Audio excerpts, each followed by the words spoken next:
So what is stress burnout? Stress burnout is not a psychological term. It is a term that is used to describe when a person gets so stressed that they've reached a breaking point. And sometimes a person can have what's called a nervous breakdown, which is also not a psychological term. A psychotic break is more of a psychological term.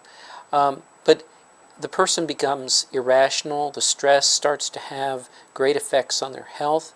One of the big tip-offs when a person is reaching this point of burning out from the stress is that they start to have fantasies about just disappearing and starting their life in some other city. And it's a fantasy, but sometimes some people follow through with it.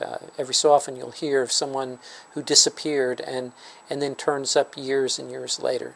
So it's important to manage stress and not let it get to the point of getting to a point where a person wants to run and wants to leave all of the stress behind in a very drastic way. So get help, manage the stress on a daily basis, and get into some therapy in order to deal with that stress.